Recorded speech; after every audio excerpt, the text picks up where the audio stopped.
الحمدللہ وکفی وسلام علی عباداللذین اصطفی اما بعد فاعوذ باللہ من الشیطان الرجیم بسم اللہ الرحمن الرحیم یا ایہا النبی قل لازواجک وبناتک والنساء المؤمنین یدنین علیہن من جلابیبہن صدق اللہ العظیم۔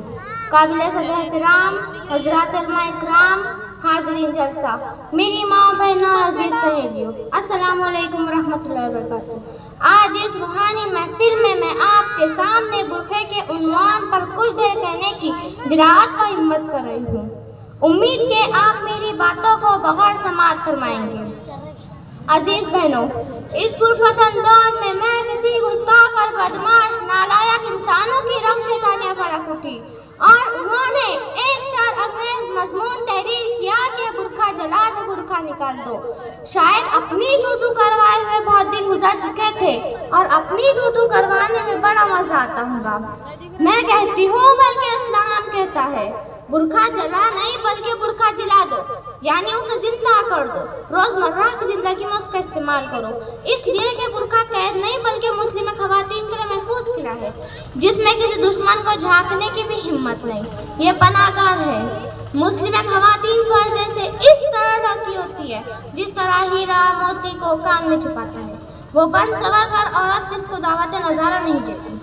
ایک بھائی جب برقعہ پوش خاتون چلتی بھی ہے تو اس کا ہر ایک قدم شیطان کی پیٹھ پر ہوتا ہے جو کہ شیطان کی کمر توڑ دیتا ہے۔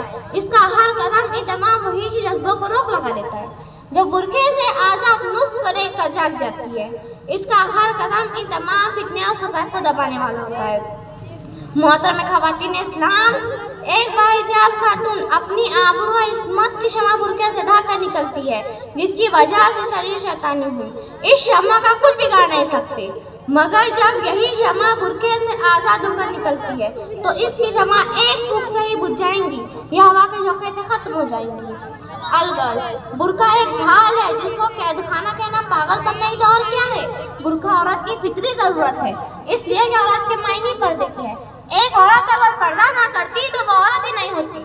مسلم خواتین تو وہ ہوتی ہے جو برقعے کو ہمیشہ خود دلی سے پہنتی ہو، اسے قید خانہ کا بھی تصویر نہیں کرتی اور نہ دم گھٹنے کی بات کرتی ہے۔ یہ تو ہم پر اللہ کا فضل ہے اور اس کے رسول صلی اللہ علیہ وسلم کی مہربانی کی اس نے ہم پر پردہ فرض کیا، ورنہ ہم آوارہ نژاد تتلی بن جائیں گے۔ عزیز بہنوں، بہت سی ماں اور بہنوں کو اس دھوکے میں ڈالا گیا ہے کہ چہرے پر پردہ نہیں ہے، یہ ایک دھوکہ اور فریب ہے۔ اسلام نے چہرے کے پردے کو ضروری اور لازمی کر دیا ہے اور وہ حالت نماز ہے۔ جسمانی چہرہ، دونوں ہاتھ اور قدم رکھنے کی اجازت ہے۔ پتہ چلا کہ نماز کے باہر چہرہ کھلا رکھنے کی اجازت نہیں۔ نیز برقعے کے تعلق سے علماء نے ایک اہم بات یہ لکھی ہے کہ برقعہ بالکل سادہ ہونا چاہیے، فیشنیبل نہ ہو، کیونکہ برقعے کا مقصد ہی پردہ ہے۔ اور آج کل تو ہمارے برقعے ایسے ہے کہ لوگوں کو اپنی طرف متوجہ کر رہے ہیں۔ باہر سے دیکھنے والوں کو یوں محسوس ہوتا ہے کہ شاید برقعے کے اندر اسی بچی چل رہی ہے۔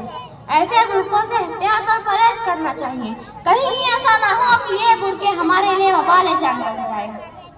عزیز بہنوں، برقعہ پہنو اور اس کی پابندی کرو، اس لیے کہ قرآن پاک میں اللہ تعالیٰ فرماتے ہیں، اے نبی صلی اللہ علیہ وسلم، آپ اپنی بیوی اور اسلام کی بیٹیوں کو حکم دیجئے کہ وہ اپنے اوپر ایک چادر لے کر نکلے۔ بہرحال ان تمام باتوں کا خلاصہ یہ ہے کہ برقعے والے محفوظ ہے اور برقعہ نہ پہننے والوں کی عزت و عصمت تو کیا گھر کا نظام بھی تباہ ہے۔ آئے دن ان کے گھر میں جھگڑے ہوتے رہتے ہیں، سکون غارت ہو جاتا ہے، زندگی عجیب بن جاتی ہے۔ کبھی شوہر جسے مشرک نگاہوں سے دیکھتا ہے جس کی وجہ سے لڑائی کی نوبت آ جاتی ہے۔ نتیجہ ایسی عورتوں کو تو دنیا میں برا حال ہوتا ہی ہے، آخرت میں بھی عذاب و رسوائی ہے۔ اللہ تعالیٰ سے دعا فرمائیے کہ اللہ تعالیٰ قرآن کے نام لیوا دختر اسلام کو اسلامی مزاج کے مطابق برقعہ پہننے کی سیادت و عظمت نصیب فرمائے اور دنیا جہاں میں اللہ تعالیٰ ان کی عصمت و آبرو کی حفاظت فرمائے، آمین۔ جن سے آنچل بھی سر کا سنبھالا نہیں جاتا، جن سے آنچل بھی سر کا سنبھالا نہیں جاتا، ان سے کیا خاک تیرے گھر کی حفاظت ہوگی۔ وآخر الدعویٰ ان الحمدللہ رب العالمین۔ السلام علیکم ورحمۃ اللہ وبرکاتہ۔ ماشاءاللہ